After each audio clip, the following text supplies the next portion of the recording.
and happy Tuesday, and welcome back to another live episode of Seasoned Sunflower Hour. We are so happy you are back and tuning in for another great lineup of guests tonight. And if you haven't done it already, make sure you subscribe to this channel because you do not want to miss an episode. You want to hit that heart button, you want to follow us, you want to subscribe, and you know what, while you're at it, you want to tell all your friends about us because nobody should be missing all the fun that is about to go down tonight. Now, before we get into all of that, as always, I want to give a huge shout out and thank you to all the viewers that have continued to support, continue to watch, and continue to contribute to this show. You guys are making such a difference in the world of ALS awareness and advocacy and getting us one step closer to a cure. And all of that is because of you. We cannot do this without you. So make sure before the night is over, before the live ends, that you head over to our Tiltify campaign and donate whatever you can because no amount is too small, and every cent that is donated goes directly to the ALS Association's Greater Chicago chapter because, again, you guys know what I'm going to say. All of the services that they provide to individuals battling ALS and their families are all completely free of charge. I get so excited every time I get to say that. Free of charge, you guys. So head over to the Tiltify. Sam already put the link up in the comment section to make it real easy for you. Just click on that link and donate. And I'm going to thank you ahead of time because we really appreciate everything you guys are doing. Now sit back, enjoy this really, really great show. And before we get into these great guests, I do want to remind you that we have some really cool events actually coming up this month, coming up very soon. First off, we have the ALS Awareness Baseball Night. So for all you sports fans out there, this is going to be a great event, very family friendly. So pack everyone up in the car, take a trip down to Dozier Park. Had to look at my notes here. Head over to Dozier Park Friday, August 27th for the game at 6:35 p.m. And if you guys go online to pre-buy your tickets, they'll give you $3 off with the code ALS. And $5 of every ticket sold goes to the chapter. So make sure you check that out. Sam already put the link up there because she is just on top of it. She's the very best. So hit that link to buy some tickets and have a great night out for some fun ball games, helping out the ALS Association's chapter.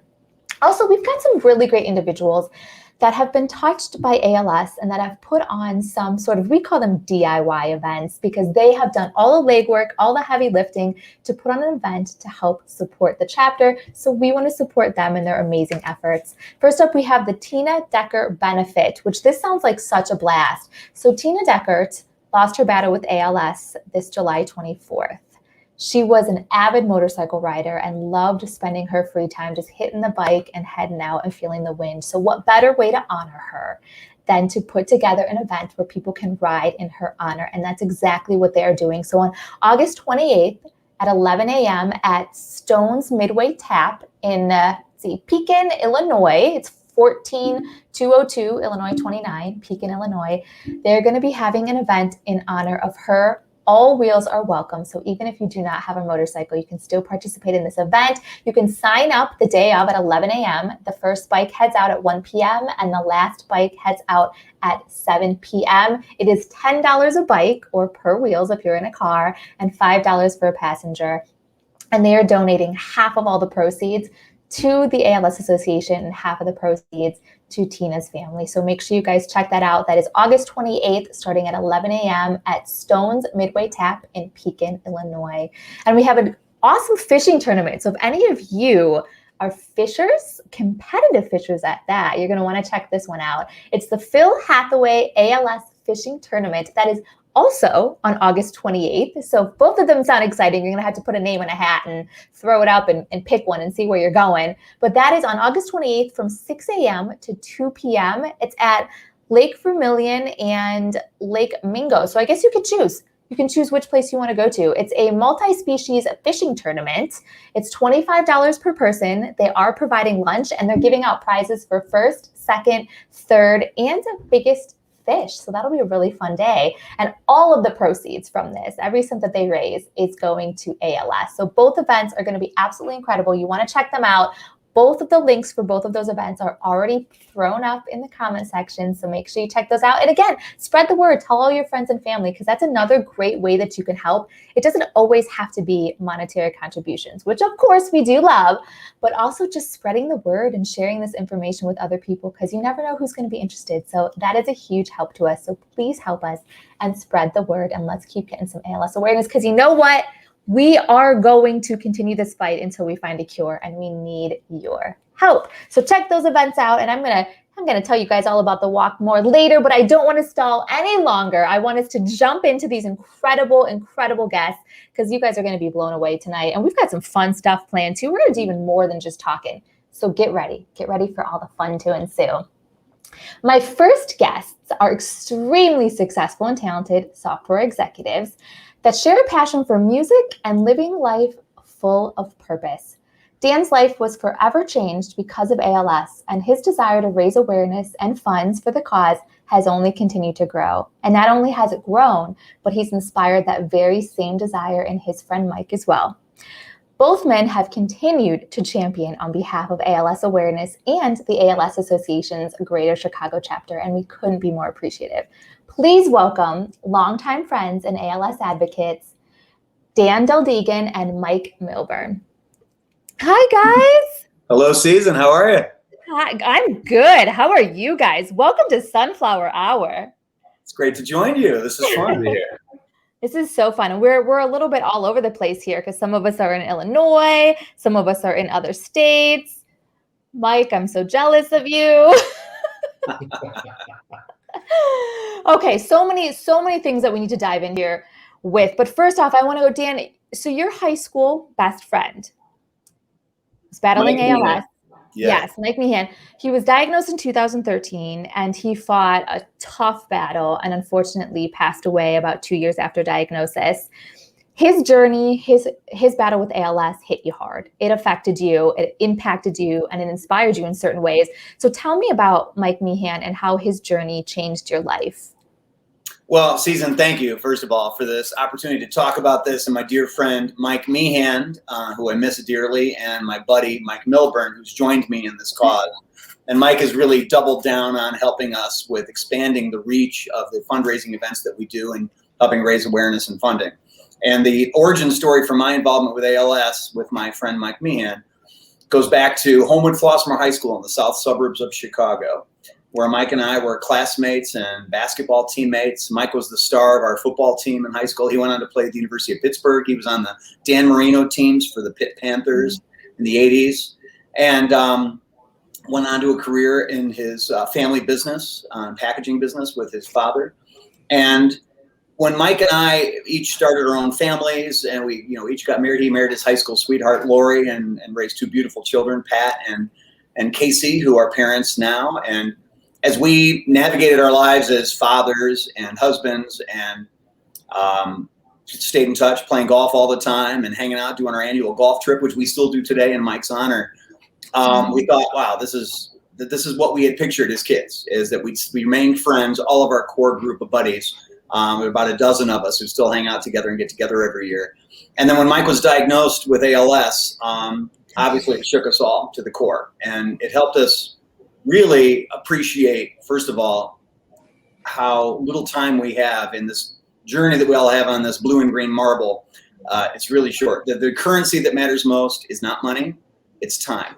And we cherished the last couple of years that we had with Mike after he was diagnosed, and we were able to spend a lot of time with him. And the ALS Association, that's how I met Julie Sharp, was so pivotal and vital and valuable to Mike and Lori and their family during Mike's journey post-diagnosis.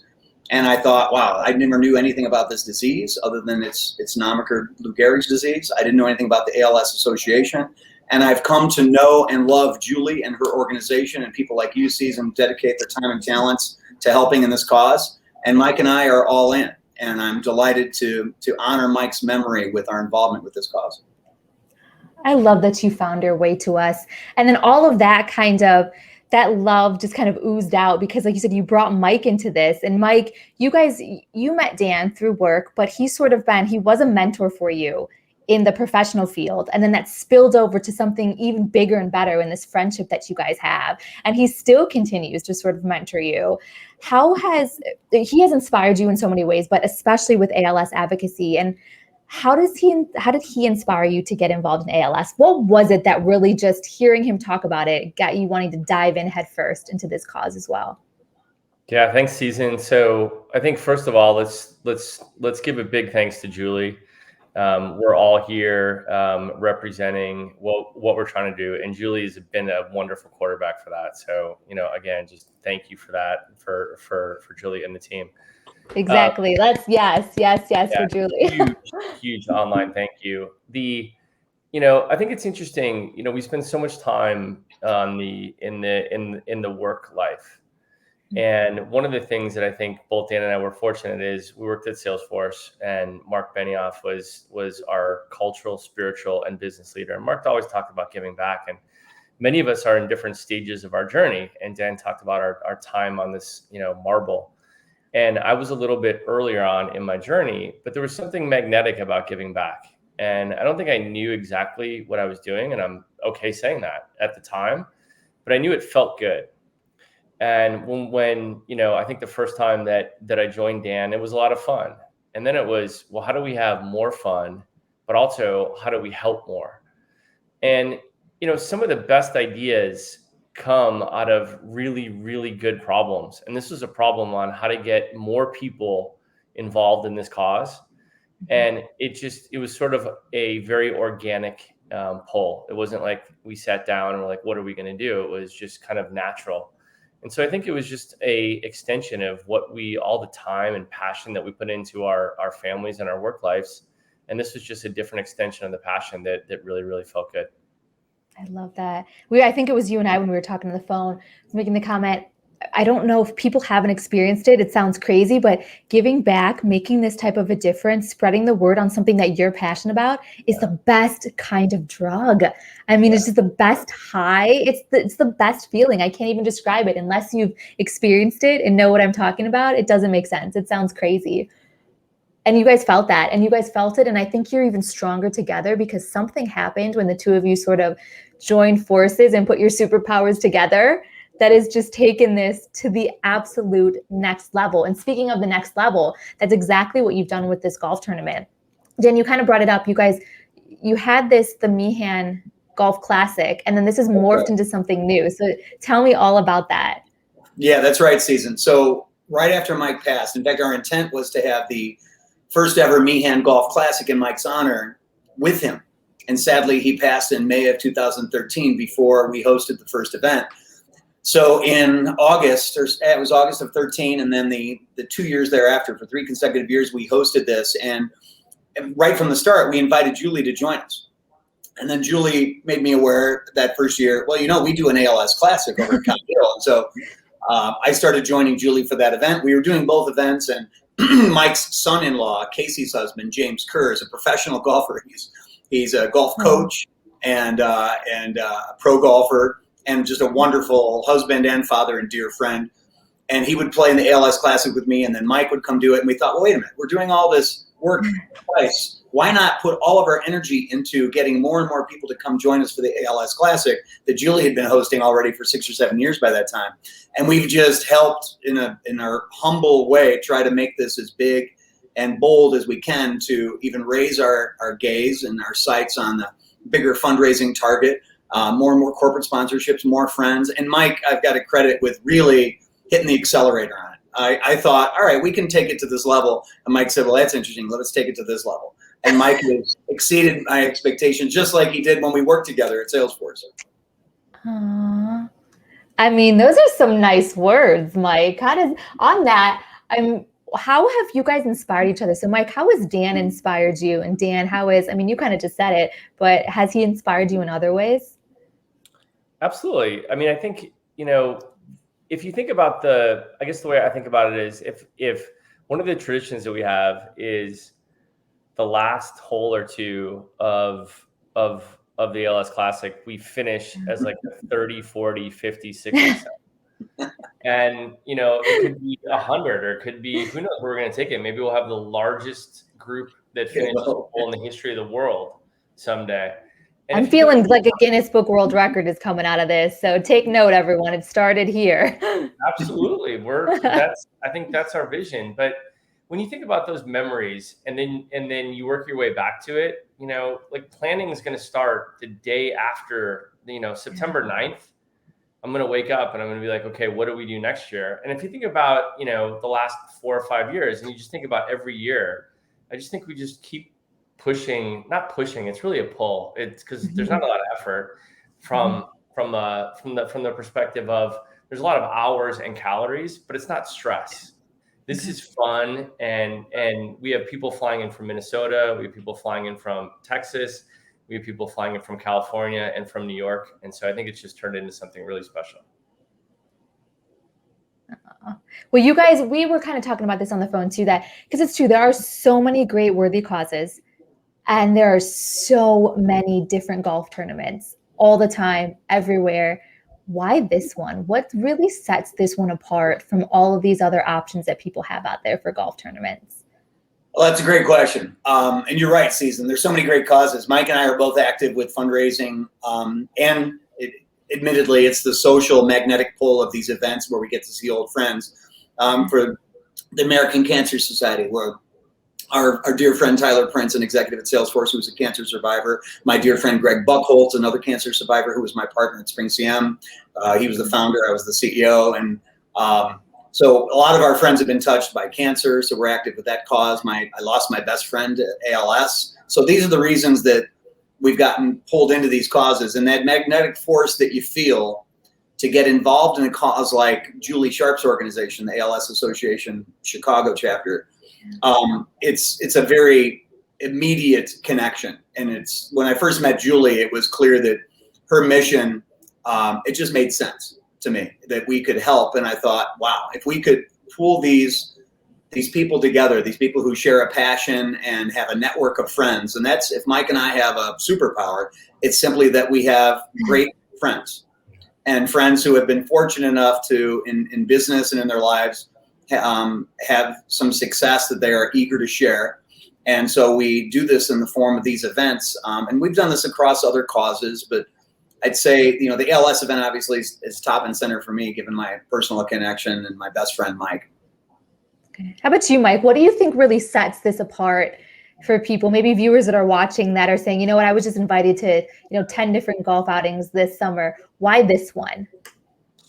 Yeah, I mean, so I would think a couple of things. First of all, let's acknowledge we're, I don't know what stage we're in, but we're in the middle or hopefully end stages of a pretty horrible global pandemic. And the need and desire to connect with people in a safe way still is very much present. I think we need to say it out loud. And last year, as an example, we had a very, very safe event. I don't think there was any reported illnesses or any reported anything like that because of it. People, I think, really found a lot of value in being able to look people they care about in the eye and donate some of their personal time to be able to do that. Secondly, it's on a pretty historic place. I mean, Cog Hill, we kind of throw it around like, oh, we're just going to go play Cog Hill. But this event has hosted some really ridiculous players, and the ability to follow in their footsteps or to hit shots from the same place. I mean, that's pretty special. Dan and I had the luxury of playing it about a month and a half ago for a different charity event, and we found ourselves whispering who hit this shot when. And so I think that's kind of a piece of it. Yeah. And then I think that what we're attempting to do, and Julie's been, I can't tell you, with the partnership with Cog Hill and the partnership with Julie, the creativity and the fun behind it. A couple of years ago, there were some friends, some dear friends of ours that, volunteered to bartend. And so all of a sudden there was this really fun hole there's a lot of great folks that do that. All of a sudden it just took it up a level. And then there was a margarita truck. And then there was a shot ski.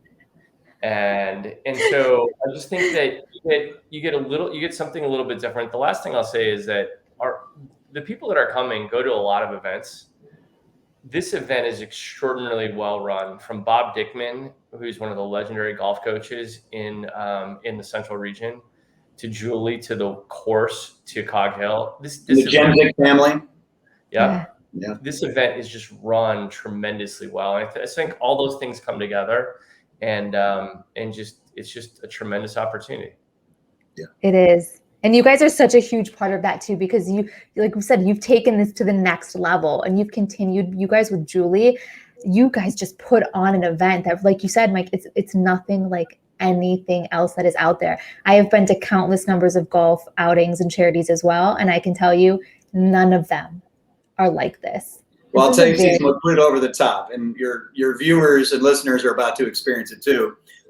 Is when we invited our dear friend Jeremy Medrich and Price, the band, the Chicago band, with whom Jeremy and I are dear friends and supporters and big fans. We're both groupies and roadies and supporters. We play all those roles.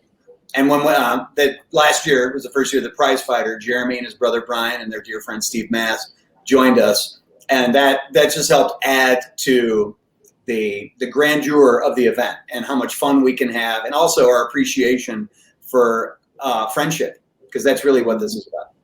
It's true. And our viewers have no idea what they're in for come the end of this show, but they're going to get a little sneak peek. Maybe just a little bit. Feel like you're giving them a little hint, Dan, with a little bit of your wall art hanging behind us. You're giving them a sneak peek of what is to come. That's right.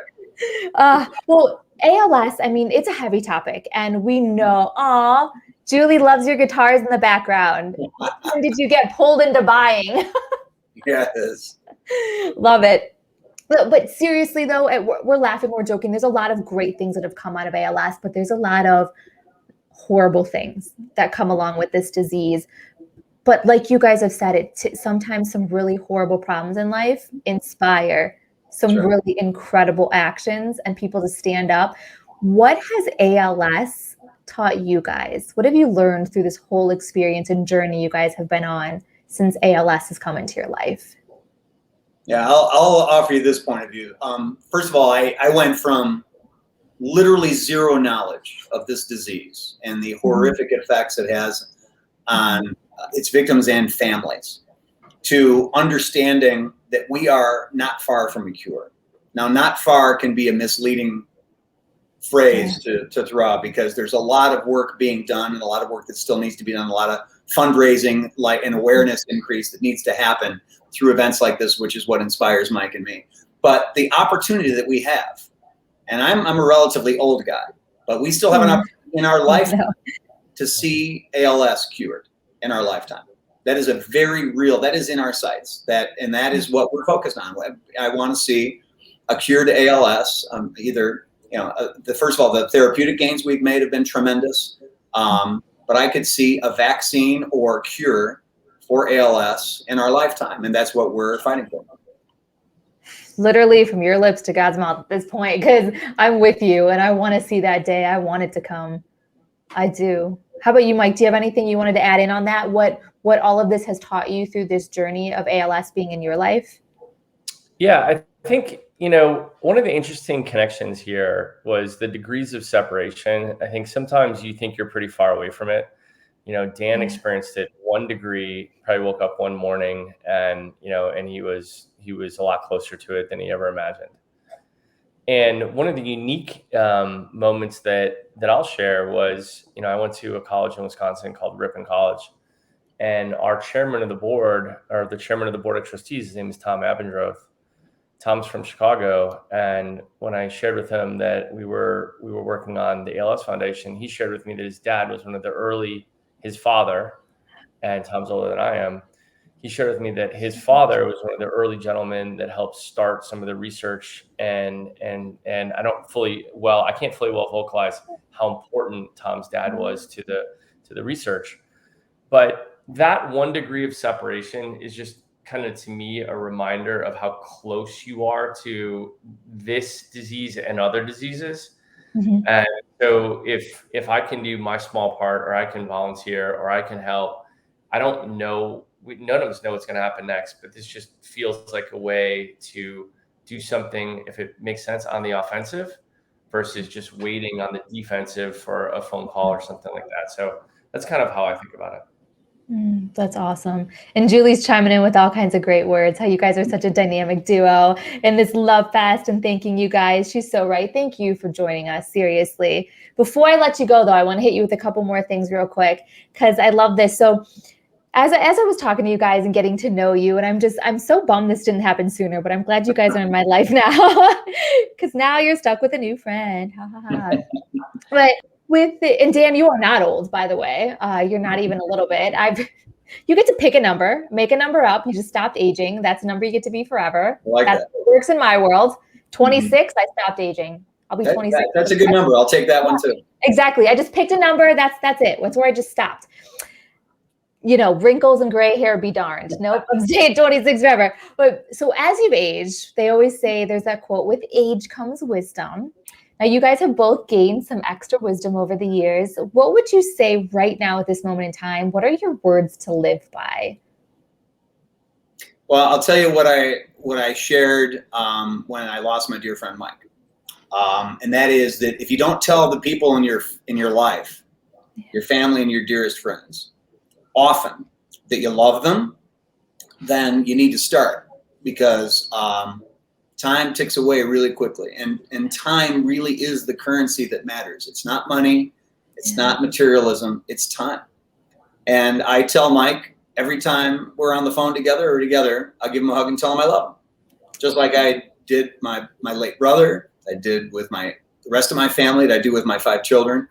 And it's kind of corny, but I share with the people in my life that I love how I feel. And because I think it makes a difference. And Mike and I always did that. My friend Mike Meehan and I always did that. And he'd push me like, oh, come on, don't be sappy, don't be corny. But at the end of Mike's life, after he was diagnosed, he got very sentimental. And it probably made me even more so. So that's what I've learned through this journey. How about you, Mike? Yeah, I'm going to go a little bit different route. I think I totally agree with all of that. But for me, it's, you see the sentimental nature come out sometimes at the very end, and you learn from your elders. And what I've learned about this is the earlier that I can give back, or what I wish I would have done earlier, is the earlier the better.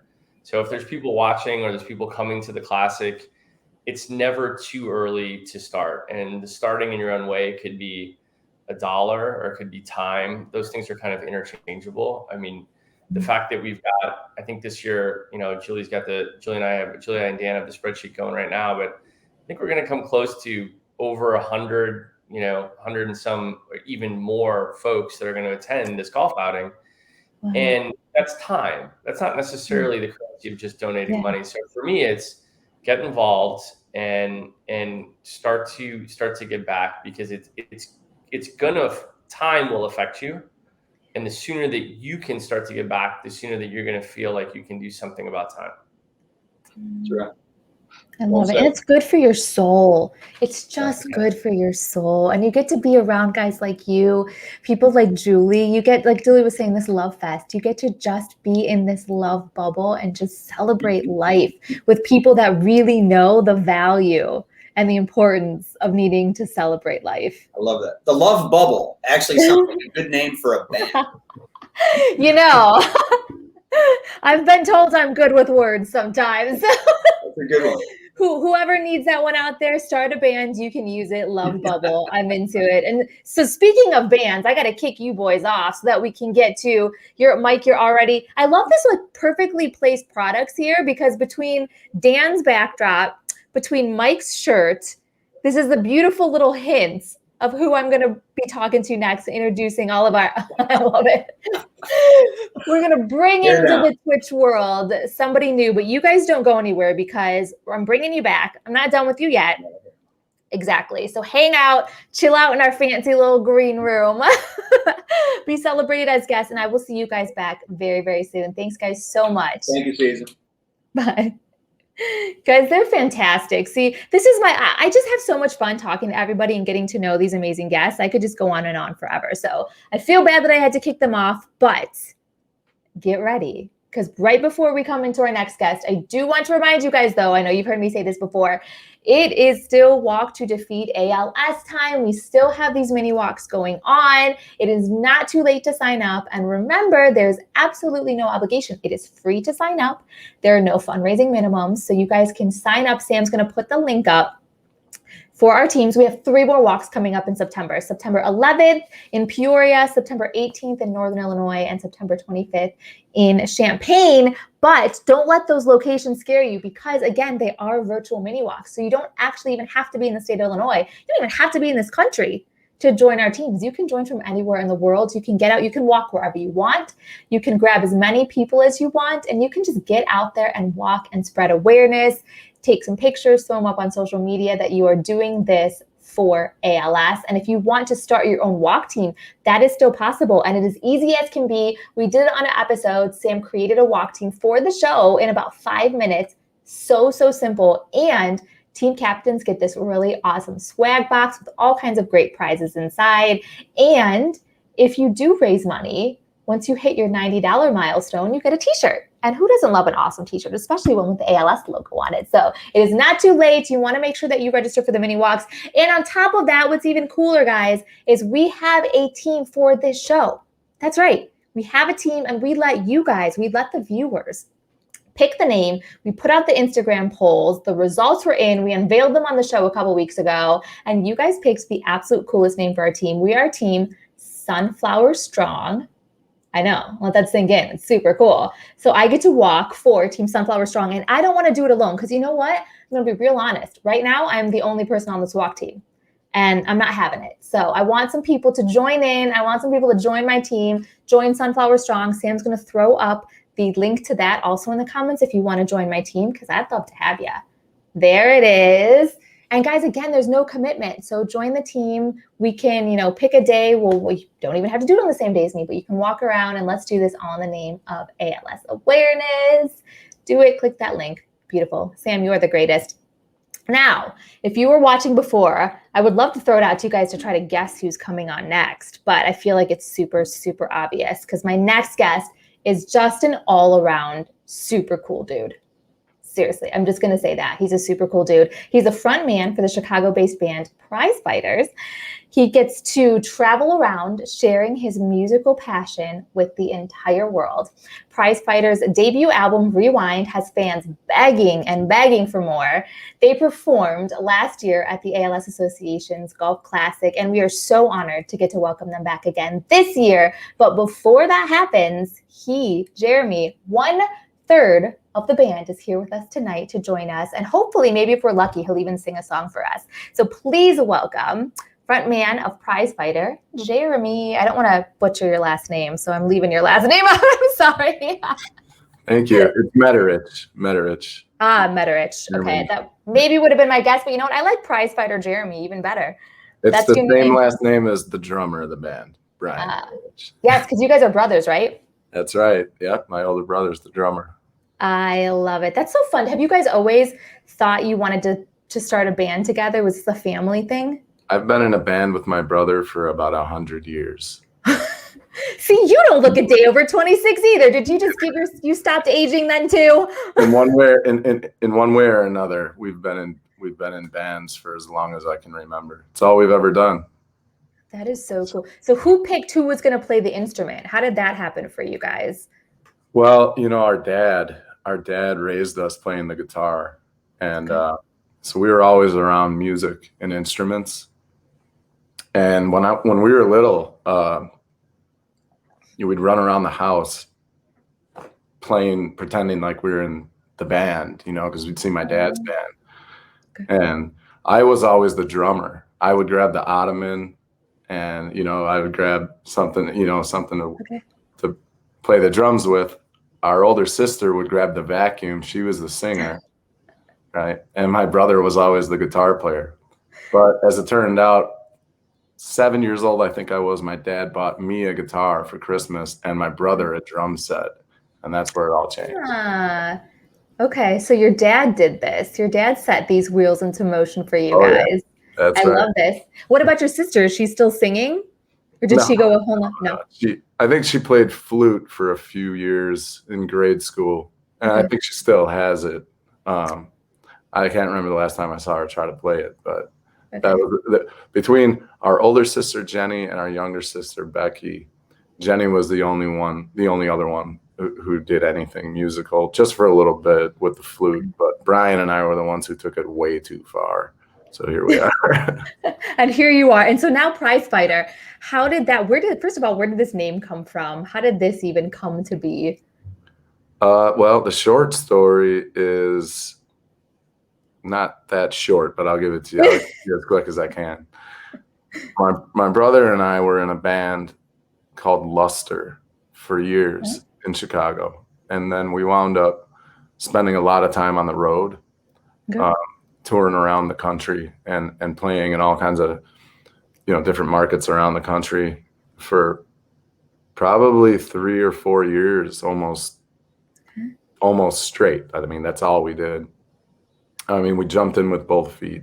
And then Steve's got a long history in music as well. He's an original member of the Plain White T's. So he's done all kinds of stuff as well. And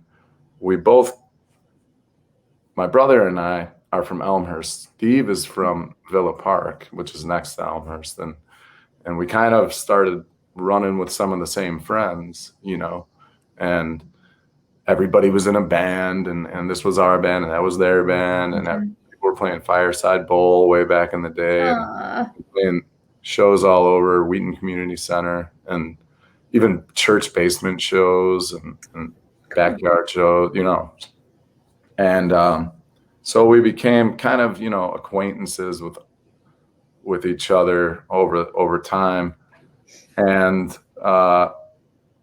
turns out Luster was at South by Southwest in Austin, where Mike's at, and there's a fest down there every year called South by Southwest, and my band with my brother, we started making a habit out of playing down there each year, and it was awesome. And we ran into Steve and his band at the time, which was called the Scissors, and I am good friends with the other guys in that band as well. Steve and I wound up hanging out until like 8 a.m. We were just talking. Partying like rock stars. Nah, Doing what rock stars do. Yeah. And, I told him when I'm not on the road and I'm back home, I play gigs to make money, whenever I can. And I asked him if he wanted to play with me at all, if he ever wanted to stop in and like try jamming with me at some of these gigs that pay decent money. And he did. And so we started this. The next thing we knew, we were getting offers to play as a duo all over the place. I mean, I can't honestly to this day with that format, I can't remember the last time I picked up the phone to try and get a gig. I mean, it's just the word got out and we started getting tons of gigs. And so eventually some things happened and this all kind of happened at the same time. Some stuff went down in my life and in my family's life, and Luster ended up we came off the road and we never went back on the road because of some personal stuff that happened. One of those things was our mom passed away. And so, I mean, none of it was planned out. I was just trying to work and play as many shows as I could and stay busy and just keep writing and doing everything that a musician does just to try and stay relevant in a business that's very easy to be forgotten about. And my brother, Brian, was like, dude, the Killers just came out with this album and it's really good. And they kind of harnessed Springsteen with this album. And I love Springsteen. Okay. So I listened to this album that the Killers came out with. It was called Battleborn. And this was probably 6 years ago or something. And there's a song on the album called Prize Fighter. And Brian was like, you and Steve and me should start another band and we should call it Prize Fighter. And we were like, that's an awesome idea. It's a great name. We looked it up. I think there's a couple maybe a couple versions of the name used in certain ways, only by one or two other groups out there who aren't doing what we're trying to do. So we were like, let's do it. And it only took us like 4 years to actually do it, because we were so busy. We ended up being so busy with the Pheromones. The Pheromones was the duo that Steve and I started. And we ended up, I mean, we were playing 30, 35 gigs a month. And Oh my gosh. so eventually, here's how the story ends. And this is also where Dan and Mike come into play with me. We met them as the Pheromones, and they loved us, and they started hiring us to play their events. And then one thing led to another, and they and others helped us get Prize Fighter started, and actually took a partnership role with us, and like made a lot of things possible for us to even beat Prize Fighter right now as I sit here, you know, and that's where we're at. So, I mean, technically, I'm in a band with Dan and Mike. I love that. I love that. I bet you just made them feel real cool right now. I can see them cheering in the green room. They're feeling real good right now that they're in the band with you. And I've got to say, I mean, Prize Fighter is a cool name. It's not as cool as Love Bubble, but I do get that wasn't thrown out yet. So if you ever feel like you need to change your name to Love Bubble, well, as soon as I heard that, I was like, oh, shoot, we got it wrong. Went through all this work. Shoot. We made a logo, we got photos, we got all this going on, and we screwed it up. I know, darn it. All it took was one comment from Season to just throw a wrench in all your plans. Well, no, Prize Fighter is so much cooler. And speaking of music, I love music so much because I'm not musically inclined at all. I'm so jealous of your sister. Side story, I really wanted to play the flute, and you had to audition for it in my school, and he made me take a breath and is like, nope, you don't have the lung capacity. My dreams of being a flute player crushed in seconds. Oh. You know what I got stuck with? The saxophone. Oh, well, if you're asking me, I think that's way better. I would, you know, I would love to know. I would love to play the saxophone. I'm in another band with a friend of mine, Andre, who plays the saxophone. I'm so jealous. Yeah. Okay. It's one of the most rock and roll instruments ever. You know, okay, you're making me feel cooler now. I mean, I stopped playing. Clarence Clement, Bruce Springsteen, the E Street Band, the big man. Okay. Well, you know what? Now that you brought that up a few times, keep that in your head because I'm going to test your knowledge on Bruce Springsteen. All right. In a little bit. So we're going to see what kind of diehard fan you actually are. Milburn's going to take the cake. Oh, no. I'll give it my best shot. Okay. That's all we ask for. So music heals, though. I do want to talk about that because I love music so much, and so many people, and Mike and Dan have such a passion for music. And seriously, you guys have such amazing diehard fans that love music and that will come follow you anywhere. Music does so much for people. It's so inspiring. What is for you? What is that power? What does it mean for you? I'll tell you. So here's what I think about that. I think it's very simple. I think I'll speak in terms of being a songwriter. Okay. A well-written song to me is something that can describe for the listener a feeling that they're having that they're not able to describe for themselves. Okay. So even for me, if I hear a song and I'm like, man, I know that the song speaks directly to me. That's because whoever put that together was experiencing something similar and took the time to put it into special format and words.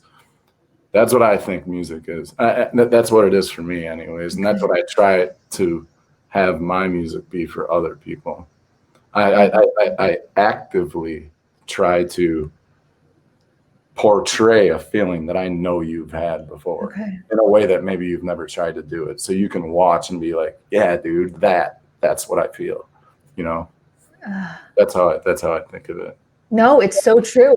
I was just experiencing that yesterday. I was listening, I put an old playlist on I haven't listened to in years, and an album came up. I'm like, I forgot that. I remember this moment when my heart was destroyed, when my ex just crushed me. And I feel like the person writing this album was going through a breakup at the same time. And every song, I'm like, that's exactly it. That is exactly how I felt. But I will never vocalize to anyone because I hide those emotions. But he got me. He That's got right. me. And Yeah, then he's so. you end up singing along, you learn all the words. Now it's like, I mean, how many times have all of us listened to a song that we love so much on repeat and learn all the words? And yeah, it's magic. Or do you remember it? It's magic. That's the best way to say it, because a song can come on and I can instantly remember where I was when I heard it, what I was wearing, what I was feeling, who I was with. It brings all those emotions and all those senses back instantly within the matter of a song. So you as a songwriter though, here's one. What's a song out there that you didn't write that you wished you did? Something that was super powerful that hit you that you thought, man, I wish I wrote that song. There's plenty of them. I mean, yeah. I mean, I could think for a while on that. I could name 1,000 of them. I would say, oh man, I mean, to add a little bit of humor to it, I guess I would say probably like Satisfaction by the Stones, because I probably would never have to work another day in my life. I don't know. Something that'll pay the bills for hundreds of years to come, like anything from them or the Beatles. But here's a good one. Yesterday by the Beatles. I think that's a great answer for a songwriter. I love it. Enough people have covered. If I'm not mistaken, it's the most covered song on record, like on tape. Okay. I think it's been covered by more artists to tape and released than any other song. Okay. So cool. Well, before we get into some music trivia, I do want to ask you before we run out of time, because I meant to start with this. So life sometimes always just kind of comes full circle. And you happen to be, as you were mentioning, you were close friends and bandmates now with Mike and Dan, that he's thrown you in the band with them. And they are such fantastic supporters for all the reasons we just heard of the ALS and the ALS Association. And they sort of pulled you into the fold. But this wasn't your first encounter with ALS, right? This is sort of come full circle for you. So how did this happen? What was your experience with ALS? Well, my brother and I lost our grandma to ALS. Now, that being said, she lived a long life, and she had a lot of. We were a lot younger when this all went down, and my only real resource for that information is also gone. That's my mom. And well, I should say, I mean, I have relatives that know a lot more about it than we do. But I just remember when do you remember obviously the ice bucket challenge? Yeah, of course. So when that whole ice bucket challenge thing happened, I didn't even know at the time that our grandma had ALS, and that's what she died of. When she died, I didn't know. I just knew grandma was sick and she was dying, and she died. And then I come to find out that that's what it was. And so I didn't know anything about ALS. I knew it was called Lou Gehrig's disease, you know? And I was surprised I learned that. I just thought, you know, I knew something was definitely going on with her, but she lived a full life, you know, relatively speaking, you know. I think she lived into her 80s, I think. It's a long time ago, but you know, thinking back on all that, because I was there when it happened, you know, at the hospital for the whole thing, and so it's more of like a reflection or reflecting, you know, back on seeing how she was and what was happening to her body and how she was changing at the end. Yeah. And you know, we grew up with her. We were with her every day. We stayed at my grandma's house while my parents were at work and stuff, you know. We lived right down the street. So for me, it's almost like being reminded of something that I didn't know what was going on back then. And now that I'm learning more about it now, because my friends and partners are so heavily involved in it, it makes me really, think a lot about what happened with Mike Meehan, who I never met, but I know Dan, and I know that if he was a friend of Dan's, he had to have been an amazing person. Same thing with Milburn, and so for me, it's more of a learning experience than anything, and to even think that I actually was affected by it and didn't really even know what it was or what was going on at the time. I'm learning a lot. I'm learning a lot because, like I mentioned before, my brother and I have been through some pretty adverse stuff in the past 10 years with not just my mom, but some, other things too, with illness and accidents and things. And, as I get older and I start to understand more about life and people and what's what,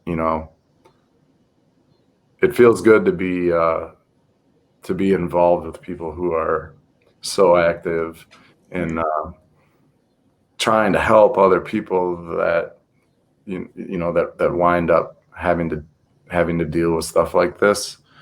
And like I said, it's a learning experience, but I have the benefit of having seen what this does, but I never really started learning about it until Dan and Mike brought us in to, contribute to the cause and join in the fun that everyone has helping and raising resources and money, And you're here, and that's exactly what you're doing, and you are helping, bringing awareness, and I love this. You guys are all in this together. You're doing this for your grandma. Dan and Mike are doing this for Mike Meehan, and we're all gonna keep fighting until we find a cure. That's what's gonna happen. I want to bring these guys back. I want to bring your bandmates. In the new band we're forming called Love Bubble.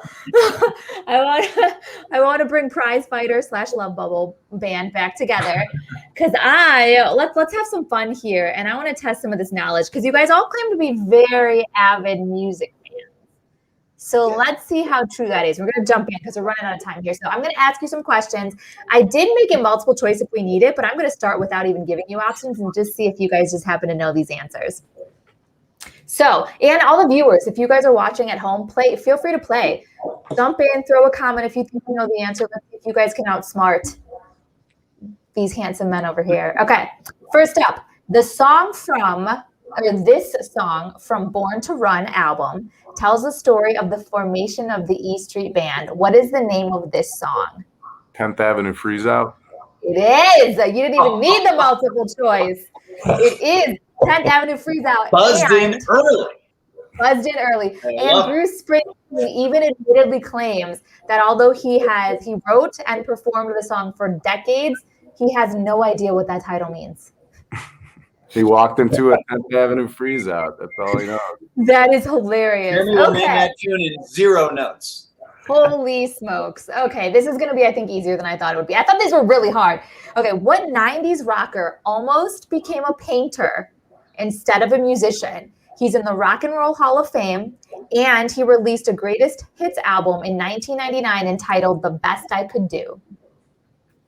90s rocker almost became a solo artist? Oh, John Mellencamp. Yes. Holy smokes. Yes. After graduating university, he went to New York to check out an arts student league where he considered taking classes. And on the trip, he ended up going around to record labels and management companies and dropping off demos. And before he even left New York on that trip, he got a call from one of those management agencies. And that's it. The rest is history. He went down the musician route instead. Otherwise, had he not got that call, he was going to go take classes and he was going to become a painter. Yes. You guys are killing this. Sam, are you keeping score? Because I'm not going to remember this. Okay. This should be an easy one then. I actually knew this one. Before she was famous, this actress was Bruce Springsteen's dancing partner in the music video for his 1984 hit Dancing in the Dark. Courtney Cox. Yeah. Yeah, she was. Love it. Okay, finish the lyric here. Way before Friends. Exactly, way before Friends. And I didn't know this about the music video, though. The director of that video was Brian De Palma, who directed Carrie and Dressed to Kill. I didn't know that. This was his first kind of dip into that world. Great documentary about him out there. Ah, okay, finish this lyric. I have climbed the highest mountains. I have run through the fields. Bono. Only to be with you. You know how hard it is to say lyrics without saying them in the cadence of a song? I have run. Yeah, keep going. Finish that sentence. Finish that lyric, But I Dan. still haven't found what I'm looking for. Love it, love it, love it. Okay, name the film for which Bruce Springsteen won an Academy Award for Best Original Song. Philadelphia. Milburn. Bingo. Guys, You got me, Dan. Mike, step up your game here, buddy. You are getting Mike's destroyed. the biggest Springsteen fan here. He's just letting us have the It's glory. Team Company. I'm all right. Yeah, he won an Oscar for that song, and he also got a Grammy for Song of the Year. And then Tom Hanks won an Oscar for Best Actor in that exact same film. Who was his co-star in the movie, Mike? Was it Denzel Washington? Bingo.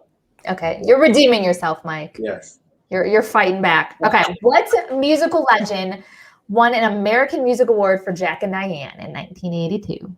Cougar. Yeah. Do you guys know the name of one of his sons? It's super crazy. I had to write it down because I was like, what? He's got a son named Speck Wild Horse. I had Wow. no clue. Named after the Rolling Stones classic. I don't know. I just By the saw way, that. Stephen, what's funny, this is exactly the conversation at dinner when Mike and Jeremy and I get together. I love it. I love it. Pretty close. I knew you guys were talking about Speck Wild Horse and all the things that happened in John Mellencamp's house. I knew it. Okay, here's another finish that lyric. You could hide beside me maybe for a while, and I won't tell.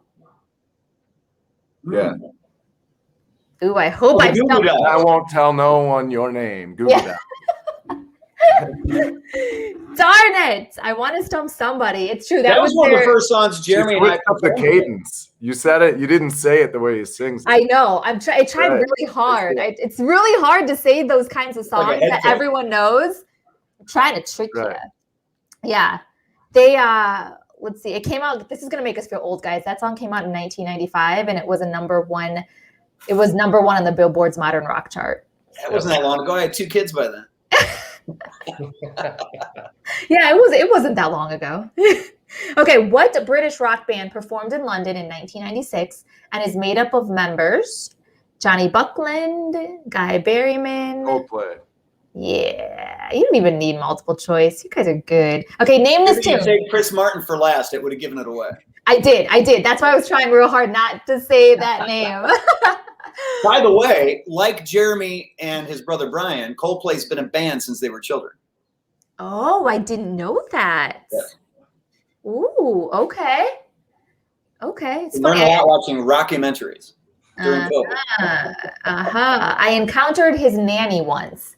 That was her job. She was Chris Martin and Gwyneth Paltrow's nanny. Wow. Yeah. She had some stories that I can't repeat, but she had some stories. Okay. Name this tune. I think this is going to be way too easy for you guys too. It's a long day. Living in Reseda. New Holland. There is no way to change that so that it is not incredibly obvious. I love it. Oh, I love it. And that song by Tom Petty spent 33 weeks on the chart, making it the longest The charting track longest. for Petty. The longest The ever. longest ever for Tom Petty. We have an inside joke about that. Oh, I was shocked, Jeremy, when Season asked you about the song you wish you written. I texted Mike. I said, I know he's going to say a Tom Petty song. He didn't. There's definitely 100 of those just from him. Right. Free I put a- Fall is one of them. Yeah. That is one of my favorite Classic. cover songs. I'm a country nerd, so Dan and Shay covered that song. Holy smokes! Not I a great just cover love it. for that. John I Mayer love- did a great cover of that. Love hearing that song. Love it so much. Mhm. Okay, in 1967, Tom Petty was part of a group called the Epics. On their business card, in addition to the band's name, was a motto. What was that motto? A Go motto? Gators. Yep. Is that your They're from final answer? Gainesville. Yes. Any other guesses? Do, do, do, do, A do, motto? do, do, do, do, do. Their next band was Mud Crunch. Maybe something to do with that. I love this. Okay, at least I stumped you once. That's a great question. I mean, that's It is. that's The a pretty motto. tough question. I know. That's a good question. And I have to say, the answer to this, you can find a photocopy of their business card with this You say motto damn the torpedoes? on the biography. No. I was It's so just simple. thinking- You guys are going to kick yourself when you hear it. The motto on that business card, for love or money. For love or money. For I had love or no money. clue. Yeah, no clue. That Yep. must have made its way into a lyric of his over the years.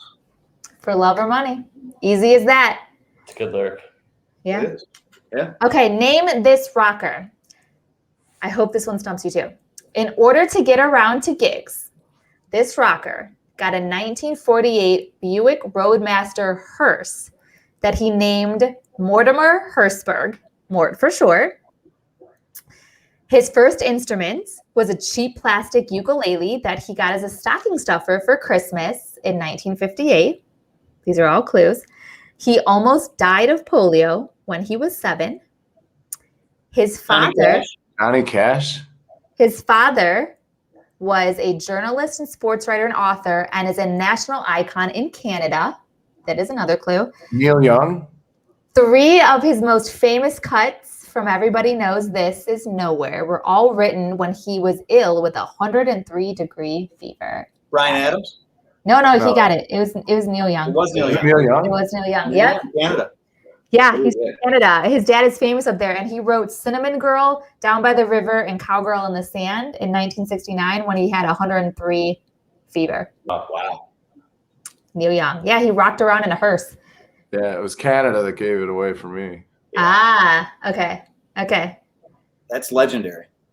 Legendary. Okay, here's another big one. We're almost done. Another name this tune. Dun, da, da, da. Just tell me. It was good for a little while. It will make it so much sweeter. I'll try to believe you. Ooh. Ooh. Sounds like something Mick Jagger would have The written. way that she's saying it. With a different cadence. Say it again, Season. I don't know if I can repeat. I don't know how I said that. Okay. Give away the tell me. melody. Just tell me.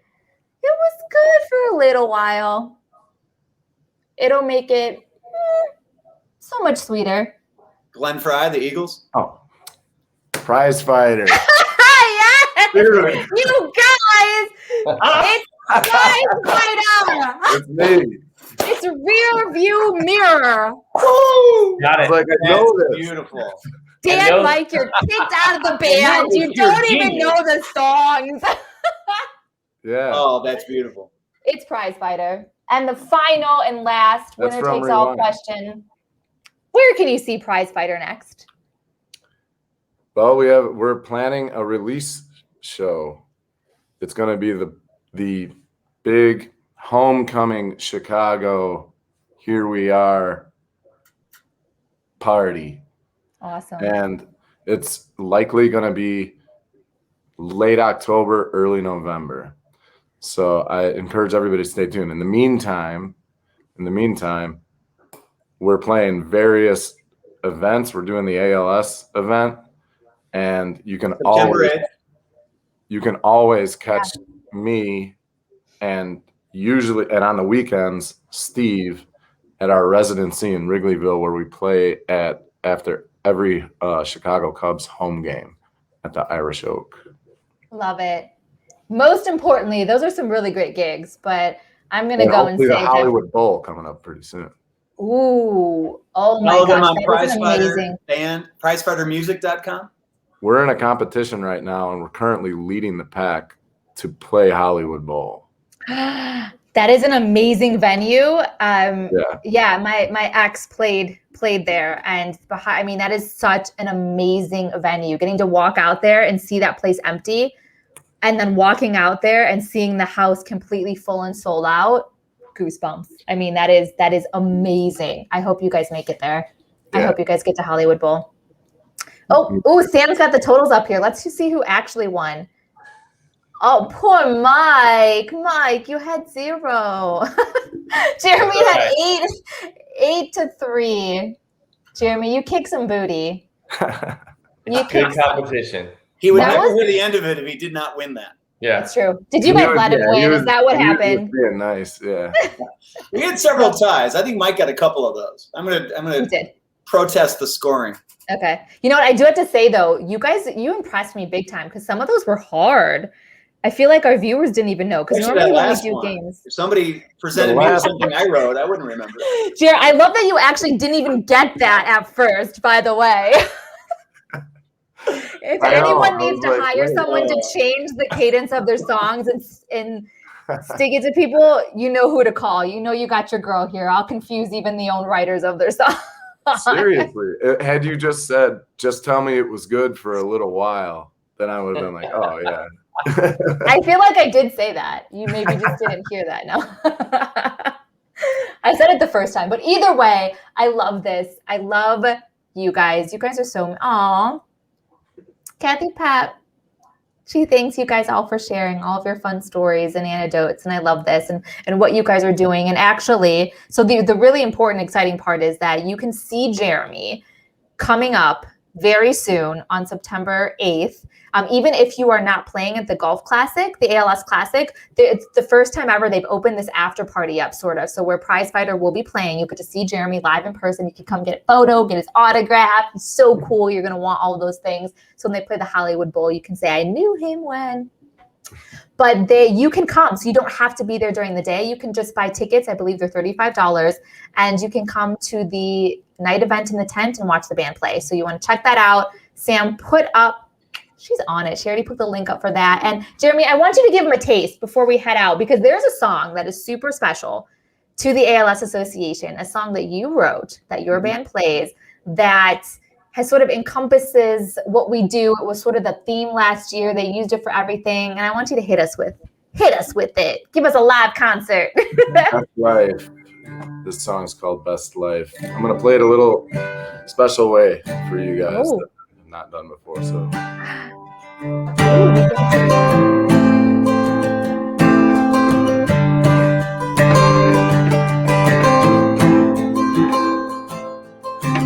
away, trying to pursue myself on the inside, playing the game of how to perceive myself on the outside. When after all the dreams have faded out with nothing left, I'll be giving it my best try, living my best life. I try holding on, but the past is gone and I'm living my best life, yeah. I try to seize the day, but the beat goes on and I'm chasing my best life with you. Slipping away, time slipping away, no matter how you try. It keeps on ticking away, and the worries land on the second hand of life. But when after all the dreams are faded out with nothing left, I'm giving it my best try, living my best life. I try holding on, but the past is gone and I'm living my best life. I try to seize the day, but the beat goes on, and I'm chasing my past life with you.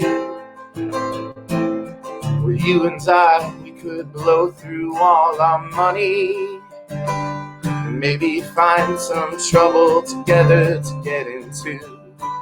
As long as you show me that you'll always be somebody for me, I'll be somebody for you. Be somebody for you.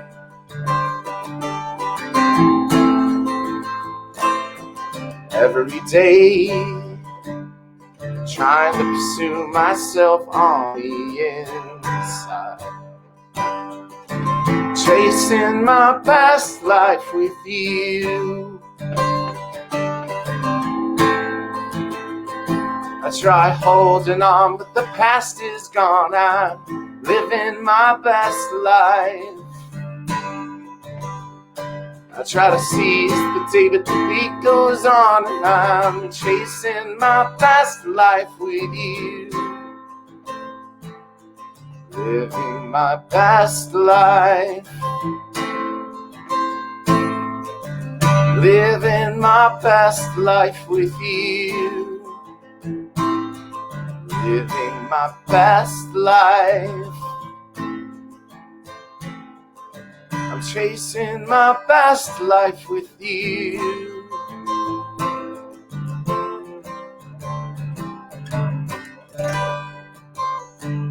Thank you guys so much. Woo! We'll see you on the 8th, right? See you on ALS. the 8th.